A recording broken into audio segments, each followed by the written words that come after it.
I'm already hearing a lot of stuff about The Last Jedi.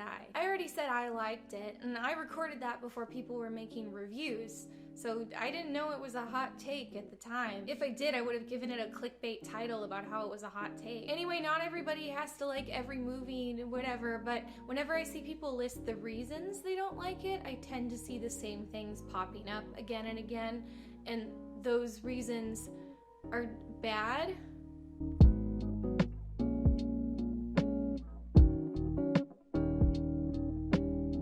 Hi, welcome back to another one of my videos. No, this is not a mistake. I'm doing another Last Jedi related video. As much as I may say that I hate it, talking about this controversial topic is quite fun. And no, this video that I am responding to was not directed at my series of reviews. In fact, this video came out on January 5th, 2018. Nearly 2 years ago. So why am I even bothering to talk about a 2-year-old video from a relatively large channel that will never see this video from my microscopic channel? Well, I'm doing this because I've always wanted to respond to this particular video. It's bad. The things said in this video are stupid. They were stupid when the video came out, and they are stupid today. Time has not changed that. You'll see as I go throughout the video why I feel this way, and why I feel this video and the ideas brought up in this video are important to counter. Hopefully, if you think like the person in this video, your mindset will be changed. Generally, this topic is still relevant, so I'm just going to do this. In case you didn't get enough review material for The Last Jedi from my series, well, here's some more. So I made a list. Number 10, Snoke didn't end up being anything. I don't know, Snoke was like a clever misdirection. We were supposed to think he was our big generic villain guy, and then he was dispatched so a crazed loose cannon could step in. And that's more exciting to me. Snoke was lame. Well, surprisingly enough, I agree. Somewhat. Snoke is definitely lame, and he is a copy of the Emperor. That is very obvious and not really even attempted to be hidden. And I also agree that it is somewhat interesting, or at least different than what has been done before, for Kylo to kill the Emperor character not as redemption, but as a power move. The fact that that hasn't exactly been done before in these films isn't necessarily inherently good. It's just a plot point. Though it was most certainly not a clever misdirection. Snoke dying was very obvious throughout the entire scene and not even the slightest bit subtle. Having the Emperor character die at the hands of the apprentice has been done before. Perhaps it's a misdirection in concept, but in execution was not very clever at all. I also never understood people's compulsion for Snoke to, like, be something. I mean, for the duration of the original trilogy, the Emperor was just an evil guy in a robe, and that didn't seem to bother anyone because Darth Vader was the villain with the actual nuance and personality, just like Kylo Ren is that for this trilogy. I have heard this argument time and time again. The idea that Snoke doesn't need development, a comparison to how the Emperor didn't really have a developed backstory. But the original trilogy was the world building for the franchise. It set up the grounds for the universe. The Empire and the Emperor were just pre-established parts of this universe. This new trilogy is inherently a sequel with 30 years missing from the story. We don't know how or from where the First Order came to power. Introducing a super old, powerful enemy creates a problem, especially after the last trilogy made it seem as though all the dark side was destroyed. I'm not saying that we need an entire prequel film about Snoke, but a small explanation, maybe from Luke, would be in order. But he's only mentioned in past tense a few times, with other characters like Luke or Leia referencing him as if he's just always existed. If this was the first film in a series, then Snoke would be fine, no further backstory needed, but when he's a member of a pre-existing universe and is given no explanation as to how or if he connects to other characters like him, it's sloppy. Even if the claim that the Emperor was a poorly developed villain was true, which is its entire own discussion, even if that was true, why does that give Snoke an excuse to do the same thing? This is Snoke we're talking about, not the Emperor. These are two different characters, and treating them as though one's mistake can be the other's as well is just wrong. Is that how low your standards are? You claim that the Emperor was an undeveloped character and use that as an excuse for another character's writing problems? Well, the prequels had some pretty bad writing too, but it's not like I came into this movie expecting that as the bar. Also, a point you don't really hear that much is that Snoke is the entire reason for anything happening in this new trilogy. He's the leader of this new regime, and he's the reason that Kylo is turning to the dark side. And yet no important information is given as to how any of this happened post Return of the Jedi. The Force Awakens and The Last Jedi set up this universe where everything is just the same as it was in the original trilogy. There's an Emperor-type character, Darth Vader-like character, and the Empire is essentially back, with the First Order being the exact same thing. It just expects you to be completely content with the fact that everything is just the same again. It's oftentimes the same people who would theorize about Snoke all of a sudden became content with him being nothing. You have to be careful with this argument though, as there's still another film left. More time for Snoke to be explained, though I doubt it will happen, but maybe. The Emperor was just a two-dimensional obstacle to be defeated, and taking out that obstacle in the second movie with a whole movie left to go just kind of means that the third movie in the trilogy is less able to stick to a predictable formula, which I think is a good thing. Well, at the time she recorded this video, I would have agreed with her there. If there was one thing I could take away from Snoke's death, it was that, well, perhaps now they can't just copy Return of the Jedi for the next one since there isn't really an Emperor archetype. But this video has shown to have aged poorly, considering that they are not just having an Emperor archetype in Episode 9, they are literally bringing back the Emperor. This isn't necessarily a point against her video, but I just think it's funny. I feel like the people who were so mad that Snoke died wouldn't have even been mad if first he had been like, I was once known by another name, Darth Plagueis the Wise. Even though that wouldn't inform us of anything new of his personality or change his role in the story in any way. That wouldn't necessarily make a difference to the plot of the movie, but it certainly would introduce quite a change in the story of the Star Wars saga. And no, people would be furious if they made that connection to a character from the lore like that with a throwaway line and then killed him without further explanation. If they introduced him as Darth Plagueis, there would need to be reasoning as to why he is now alive after being killed by Palpatine according to the lore. I get that this is a hypothetical situation we're talking about here, but this just shows her lack of understanding for how this works as far as writing goes, and how viewer fan perception is in reality. Number 9, I can't believe Kylo Ren is the villain now. He's not even a good villain because I hate him. He's just a whiny baby, and he's not even scary. Okay. I mean, I've heard people say that they don't like Kylo Ren because he's wimpy, but that just kind of shows a lack of understanding for his character. She presents this point so hyperbolically and intentionally dismissive when it already doesn't really have any substance to it. How is it a genuine objective criticism to call Kylo Ren not scary or not a good villain because I hate him? She brings up these arguments as though they are something that require an intellectual discussion to counter. The way she frames this childish point inherently proves it as a waste of breath to even cover. I understand the video is called Top 10 Reasons You Hated The Last Jedi, so I suppose it's kind of supposed to be aimed at the layman who does have opinions like this, but to act as though people calling Kylo Ren a whiny baby is a legitimate threat to the idea that the film is good is just foolish. Note, when you are trying to defend a film, don't bring up the most ignorant and easy to counter ideas just to prove your point. I understand that I kind of did something similar to that in the last part of my TLJ review, but those points did have at least some substance to debate. I just framed them in a silly way, which may have been wrong of me, but they were silly nonetheless.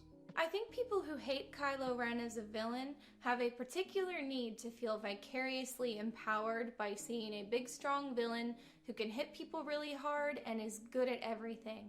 Replace the word villain with hero in her sentence. This would describe Rey. I'm not really sure where she's getting this point from. She's assuming that everyone who dislikes Kylo Ren's character has some kind of personal need to see a character act a certain way to fulfill their inner fantasy. This is the kind of argument you should never try to emulate. When trying to analyze and discuss the opposite view of yours, It's not a good idea to belittle and assume personal problems with the other side. This is just labeling the opposite side and dismissing. It's this kind of disingenuous behavior that made me want to respond to this video in the first place. Rather than bringing up people's actual issues with Kylo Ren as a character, she provides these strange, abstract, and baseless claims to show the other side, the people who don't like Kylo's character, as dumb and vapid. Remember when I said if people don't like The Last Jedi, ask them if they liked Rogue One? Again, I'm not really sure what she's trying to say here. Keep in mind, she does not like Rogue One. She has made a video about that before, in which she makes some decent points, and I agree with her in general, but I'm not really sure what liking Rogue One and disliking The Last Jedi have to do with anything. Maybe I'm missing something, but I just don't get it. I mean, I don't like Rogue One, and I don't like The Last Jedi either, so I'd say whatever point she's trying to make here is not universal to this argument, so it doesn't really make sense. Okay, I'm not going to go too deep into my fandom psychology seminar, but let's play another quick game. If people say they hate Kylo Ren as a villain because he's whiny and unthreatening, ask them if they love the character Negan from The Walking Dead. Alright, maybe I'm just like really missing something, but she just kind of keeps making these claims and then she doesn't explain them. These weird connections between characters or other films, and it's like these don't even apply to anyone. I'm not even sure what the deal is. I mean, maybe in her mind it makes sense, but she doesn't explain it, so I'm not quite sure what she's trying to say. Either way, making comparisons like that and expecting it to just apply to everyone just doesn't work. With villains, as with any character, I think what makes them good is if they have an interesting personality. Kylo Ren is extremely emotional and unstable, which makes him unpredictable. And to me, that makes him a good villain. And you want to see him reformed, or I do. To me, the fact that he's a former good guy, and he has a mom that loves him, and he has a weird hand-holding connection with Rey, and he cries a lot, and he might turn good again, that doesn't make me go, this sucks, we don't have a real villain. He's extremely strong in the Force. Remember when he stopped that blaster bolt with his mind powers? And like, he's low-key crazy? So even though I think he might get redeemed, if he had like a fight against Poe Dameron or something, I would still be worried he might kill him. It doesn't seem like he wouldn't do that. It was my understanding that the general consensus was people liked Kylo Ren's character. Even people who didn't like the film think he's a good character. Like all the things she says here, I mean, I agree with. I think Kylo is one of the more interesting characters out of these new films, if not the most interesting. I think people's problem with Kylo in The Last Jedi is not so much him as a character, or that people aren't intimidated by him. I'm not really sure where that's coming from, but I think the main criticism here, at least for me, is that his character wasn't really executed very well. The fact that he just kind of ends up in the same place he started in the movie, just kind of lost and evil. He doesn't really go through any kind of change other than maybe becoming more evil.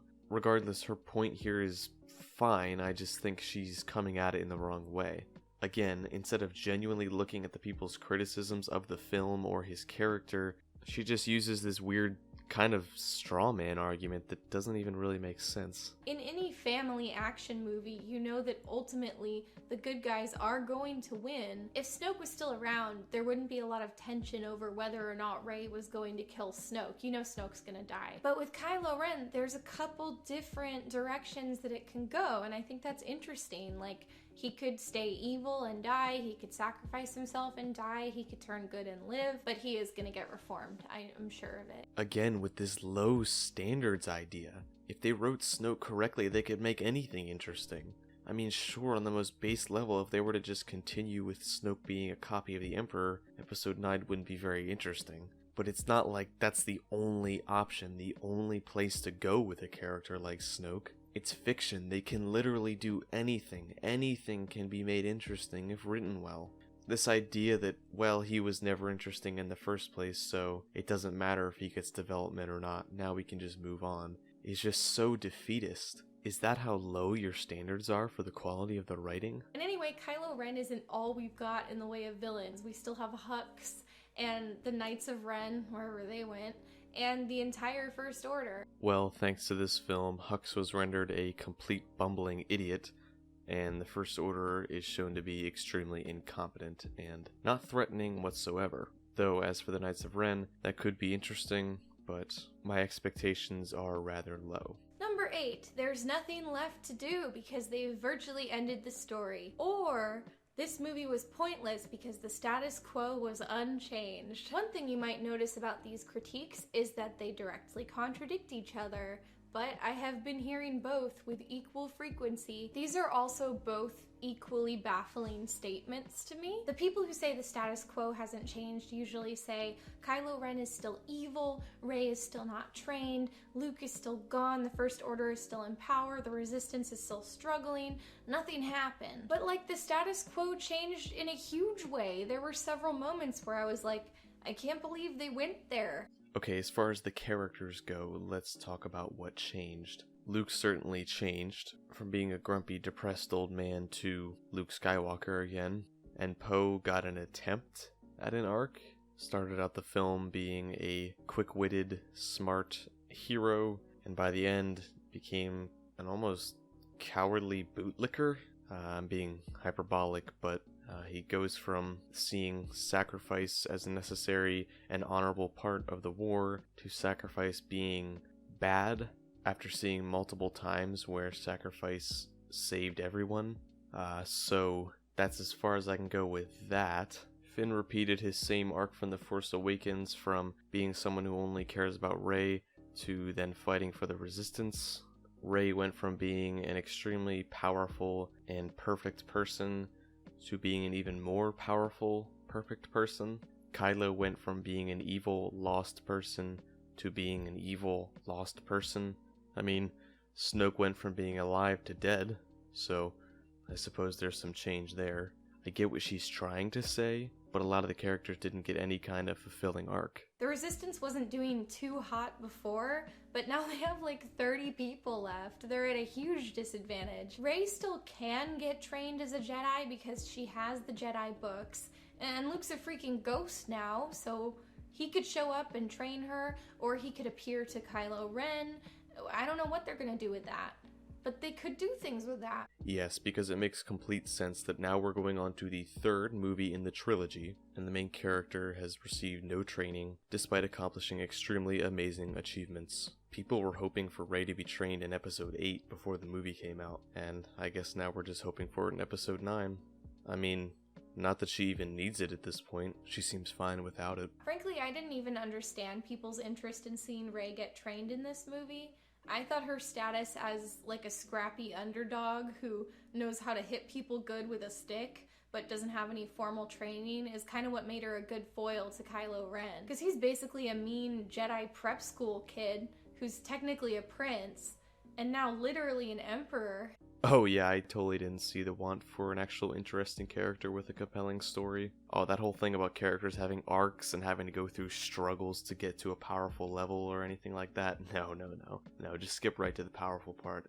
That's cool with me. No training, no trials, no problems at all to overcome. No, forget all that. And speaking of which, Kylo Ren is in charge of the First Order now. That's a huge status quo change. Did he even want that? I don't think so, based on his offer to Rey. He has even less of a clear motivation than Snoke did. Like, his motivation seems to just literally be make people respect him. And that's why he's so fun. What? You actually wanted a villain with motivation? What are you, insane? Okay, all jokes aside, I genuinely don't see how she can say a villain with no motivation is a good thing.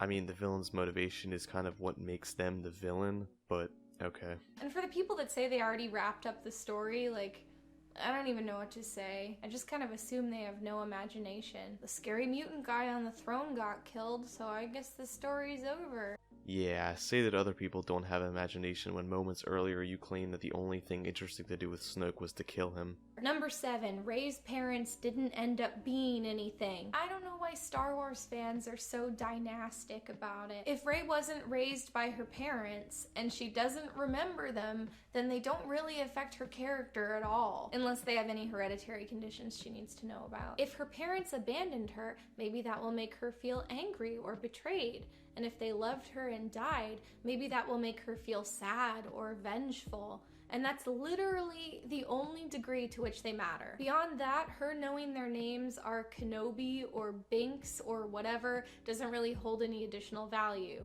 I'm not saying that I personally care, because I don't really care about her parents, but you can't really say that her lineage would have no effect on her character. Think of all the things that they could do with her character as far as finding out that she was related to something so much bigger than herself. It could lead to issues like self-doubt, or a burning passion to want to be as good as her relatives. And so many other options. That's just what I'm thinking of off the top of my head. But as far as my subjective interest in her parents goes, it's pretty low, so I'd also be in the same camp of not really caring that her parents were no one. But the past two films shouldn't have hyped it up so much if it was just going to be nothing. Well, we've still got an entire other film to decide that, so maybe Kylo Ren was lying or something, I don't know.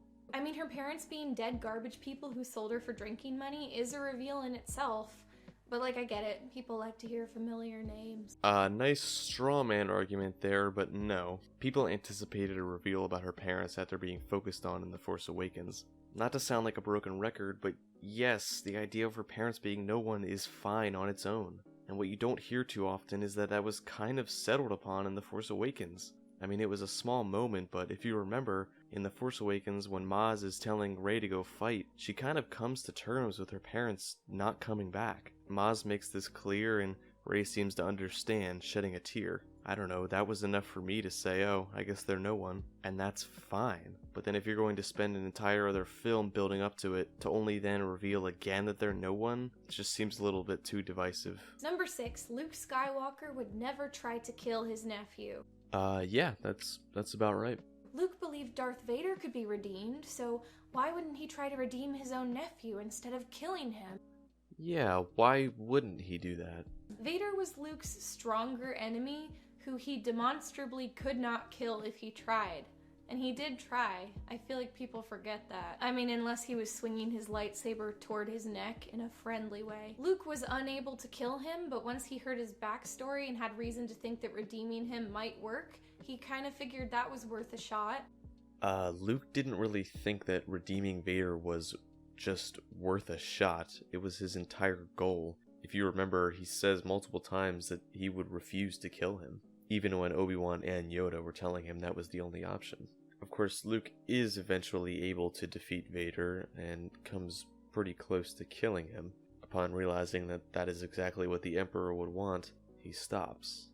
When Luke learned that Vader was his father, it changed his motivation completely. It made him realize that good could be found in anyone. This, of course, was particularly driven by the fact that Vader was his father, a member of his family. Ben was his nephew, who was at Luke's mercy, and Luke had a vision of Ben murdering a bunch of people Luke cared about, including other children. Luke had an open opportunity to prevent this before it happened by killing Ben. So Luke's first instinct upon finding out that Ben has the dark side in him, or that he foresees these terrible things happening, is to just kill him in his sleep? Not wake him up, not talk about it, not try and find out why this would happen. Just to kill him? That is just so out of character. He literally just had the thought, I could do that. The idea occurred to him. And then after like half a second of considering it, he decided not to and was horrified with himself for even thinking about it. Yeah, and that's the problem, that it even occurred to him in the first place. Why would his first thought to be to kill his nephew in his sleep? Like, why do people think that's in line with Luke's character at all? Also, to put it one way, it feels a little weird to see people so up in arms over seeing a heroic Jedi character momentarily considering doing a bad thing to protect his loved ones. When the universe has pre-established the idea of the dark side, a specific evil force whose whole thing is trying to tempt people into doing bad things. It's not that people have a problem with Luke doing a bad thing. Luke has done bad things before in the original trilogy, but the things that he did were in line with his character. Things like that made him make mistakes. Like when he left Yoda to go fight Vader, or when he lashed out and almost killed Vader in Episode 6. It's not that we don't want to see a hero make mistakes. That's how stories are made. But when that mistake is something that's so out of left field, it's just jarring.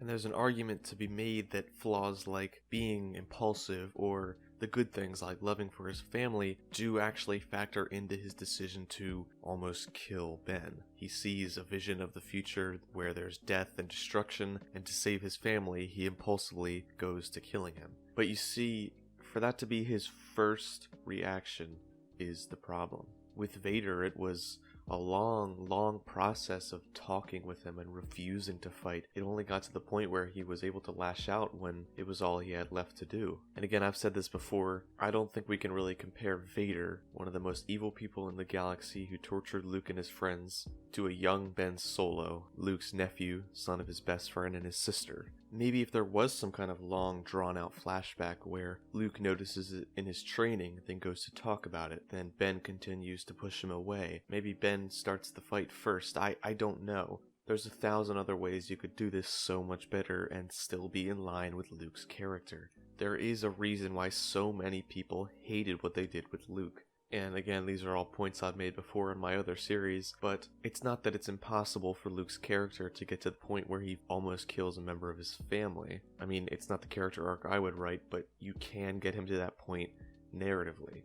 But they don't show that. We're told 30 years of activity happened before that, and, well, here it is. The movie just expects us to be like, oh yeah, Luke is completely different now. Okay. Off-screen character development is not character development. It's like if you had to make a checklist of things that canonically you would expect Jedi to do, it would go like meditate, have a lightsaber, and resist the ongoing insidious temptation to do bad things. But that doesn't make sense.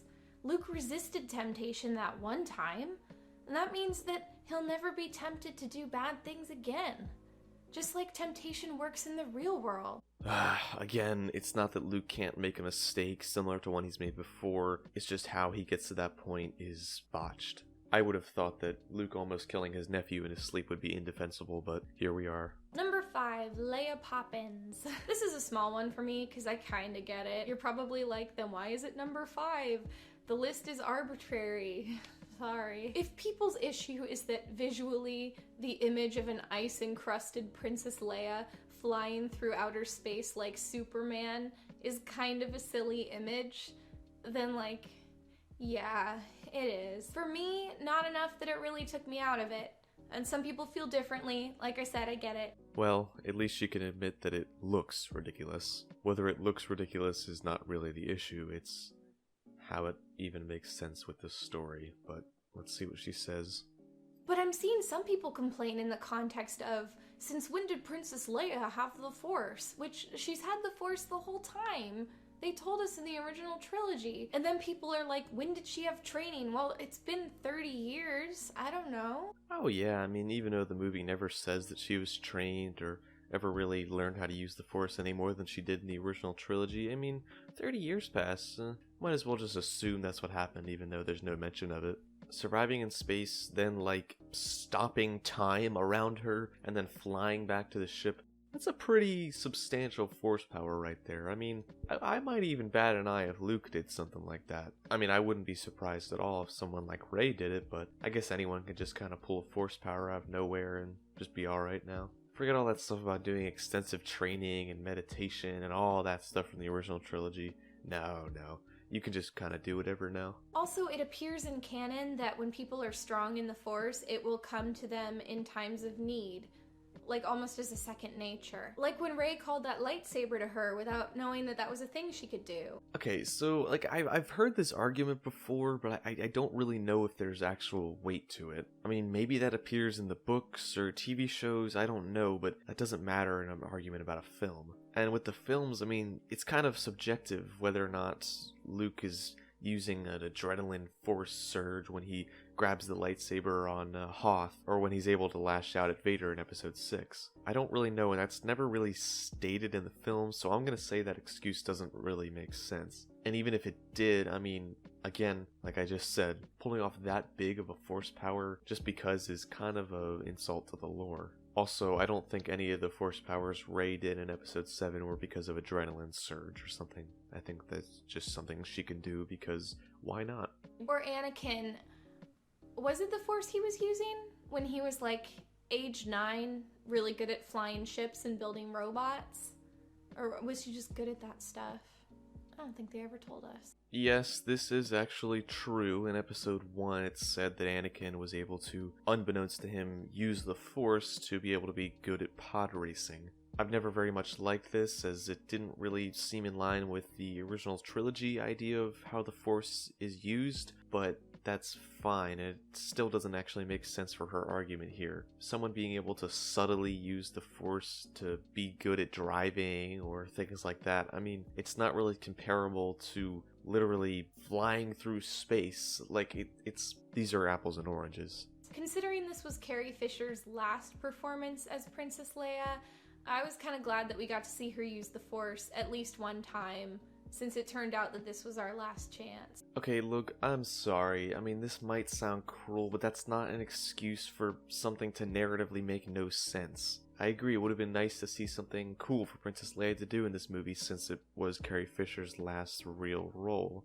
But number one, I wouldn't call this cool. It's more so embarrassing and a little weird, especially that she's dead now. But also, it just makes no freaking sense. I mean, it's not like they were like, oh, yeah, let's have her do this because she's gonna die. It's like, they didn't know that. That has nothing to do with the decision to do something like that. Don't take that the wrong way. I'm not trying to be disrespectful. I'm just being honest. Number 4, everything was Holdo's fault for not anticipating that Poe was going to ruin everything and taking the time to gently take him aside and explain her entire plan to him. Except Poe didn't want to know the entire plan. I mean, at first he says, what's the plan? I mean, it seems like the logical question to me, but after she refuses to tell him, he eventually just wants to know, is there a plan? Is there hope? And, well, she still kind of doesn't answer. This is one of the most contested issues in the movie, but she just, tells no one. She tells no one that there's even a plan at all. And yeah, it is kind of Holdo's fault that she was such a terrible leader that people on the ship staged a mutiny. That doesn't just happen. Remember that whole opening scene about how Leia is emotionally taxed by the loss of life in this war,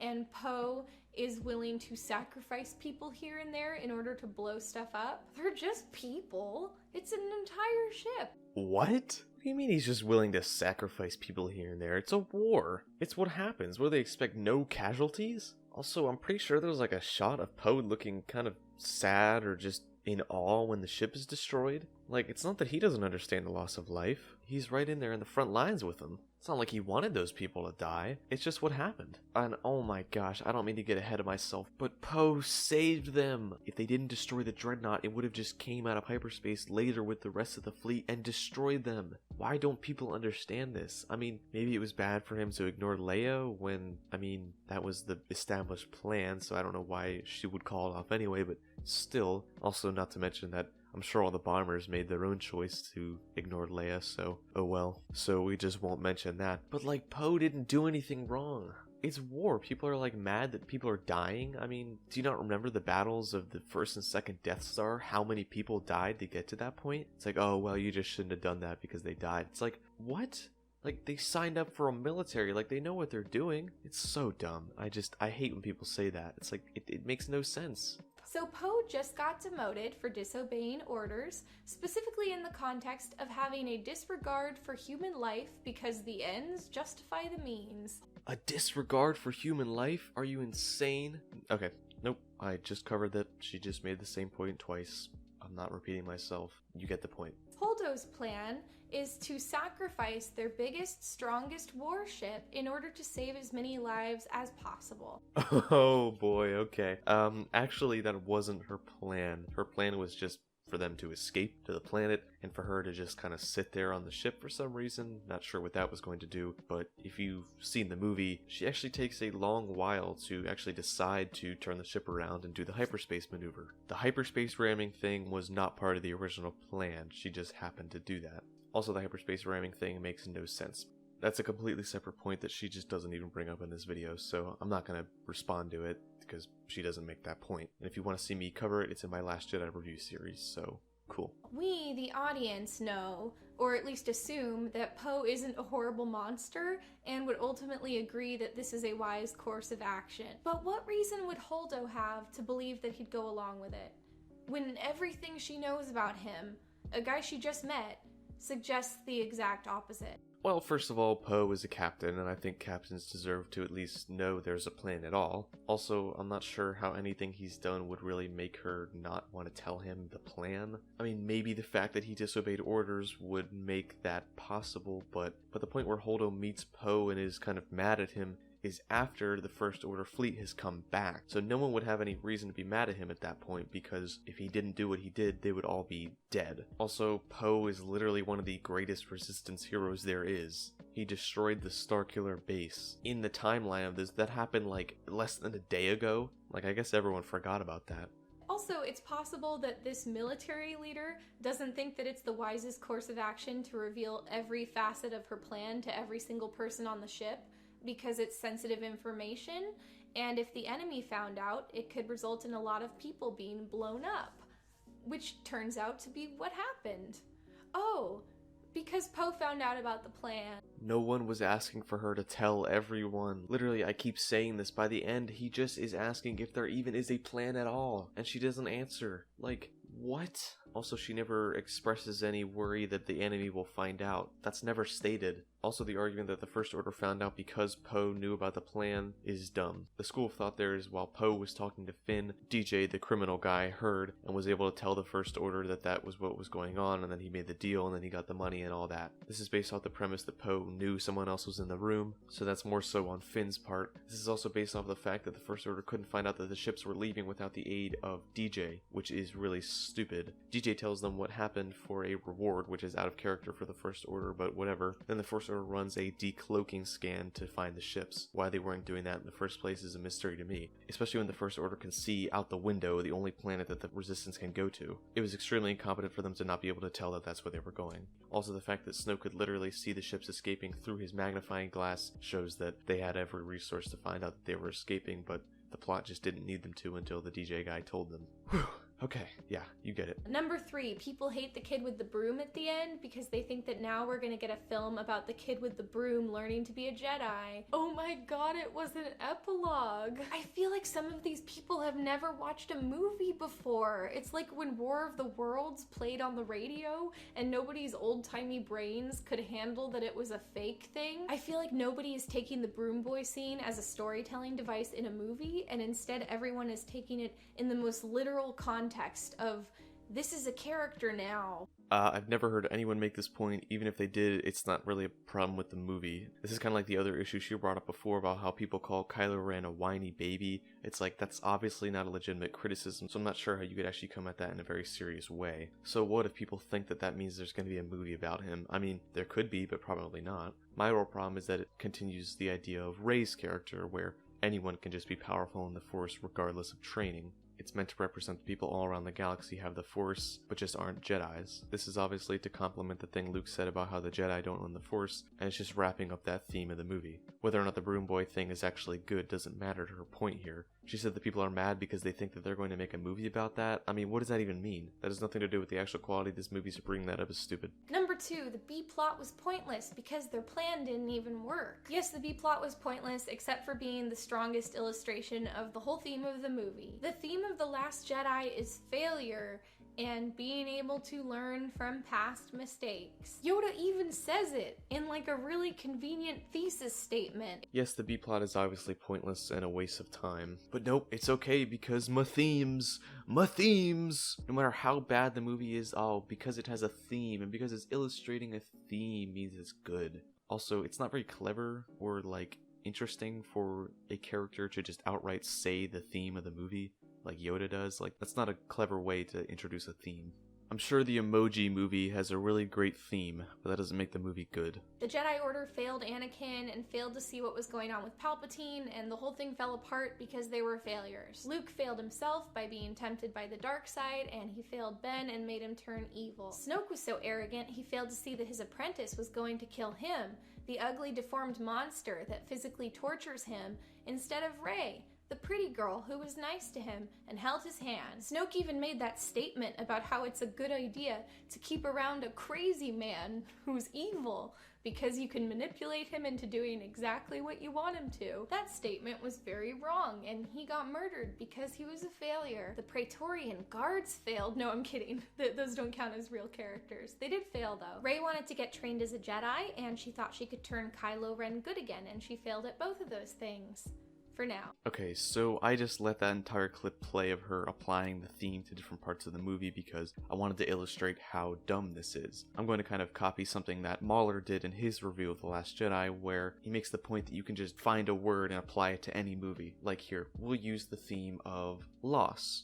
Leia has to deal with the loss of her fighters in the beginning of the movie. Luke has to deal with the loss of his own character in the movie. Rey has to deal with the loss of her hero figure. Kylo Ren has to deal with the loss of his mask, and then the loss of his mother. Rey has to deal with the loss of the hope that Kylo Ren could become good. Kylo Ren has to deal with the loss of Rey ever being able to join him. See, you can do this with any word. I could pick anything. I can make it about happiness or hope or anything. What the theme is so superficial and at most points subjective that it has no bearing over the actual quality of the movie. You can't just say, oh, well, even though narratively this was dumb or boring or pointless or just bad, it doesn't matter because it had a theme. It's like, that doesn't actually have any real objective value to it. So when Kylo Ren says, let the past die, the reason he says that is that he's the villain and he's wrong. He's a big failure. He's not learning anything from the past. In the last movie, he stabbed his dad through the chest and it crippled him emotionally, got him shot in the gut, and ultimately led to his defeat. That was a pretty significant mistake on his part. In this movie, he couldn't resist going down there on the ground and stabbing his other father figure through the chest, and that made him play right into Luke's hand and gave the Resistance time to get away. It's Kylo Ren making the same mistakes over and over and not learning from them. He was defeated in the last showdown specifically because he let the past die and he forgot to learn from it. Yeah, sure. I mean, that's certainly one way you can interpret it. She's not wrong, I'm just, okay. And then we have Finn, Rose, and Poe, and they have like a 12-step plan, and it goes wrong at many different steps throughout. And if they hadn't done anything, probably only Admiral Holdo would have died, and instead like most of the Resistance died, so this was a net loss. Again, this is all based off of the flawed premise that the First Order never would have found out about them unless they did the whole pointless plan thing with DJ and all that. Whatever, I already made this point, you get it. The logic there is so flawed, and building your whole defense for this off of that idea is just awful, so I'm just repeating myself at this point. So basically what I'm saying is you can say whatever you want about the Finn and Rose subplot. Like, you can say you were bored subjectively by it, or it would have been cooler to see them undercover at the First Order ship the whole time and not have them go to that casino planet at all, which is what I personally think, and they looked really cool in the outfits too. Or you didn't like it because of racism or something.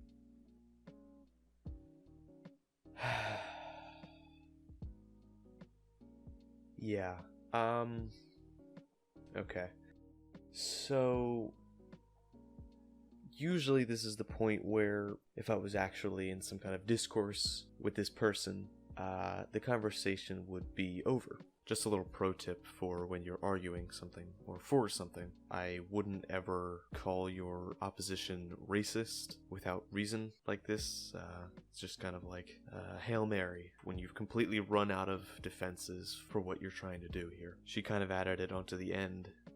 Maybe it was supposed to be a joke, but considering the rest of the equally foolish things she said in this video, I kind of don't think it's a joke. I believe she's referring to the fact that the two main characters in the Canto Bight sequence are not white, so if you are white, a reason that you don't like it apparently is that you're racist. Forget the writing issues or character issues or narrative issues or any of that. Your only problem with it is that you didn't like the colors of the actor's skin. Something that I wanted to add to this when I first saw this video and I began to formulate my response is it had never occurred to me, it had never come to my head the race of these characters until I heard this in this video. Leave it to the person calling you a racist to bring up race at all. Sorry, got a little serious there, but I think that's probably the most heinous thing she said in the video. But you don't get to complain that it was pointless because they failed. The fact that they failed was the whole point. Ah yes, the theme of failure coming to give amnesty to all bad writing. Number 1, the film challenges you. This is the take I've heard most often, usually by people who don't even have a strictly negative opinion of the film. They're like, hey, it was okay, but a lot of fans won't like it because it challenges them. Yeah, it challenged my brain to sit down and watch this entire video. I suppose this video was a byproduct of the movie, so maybe she's right. What are we, like, first graders learning multiplication? Like, it challenged me? Like, what?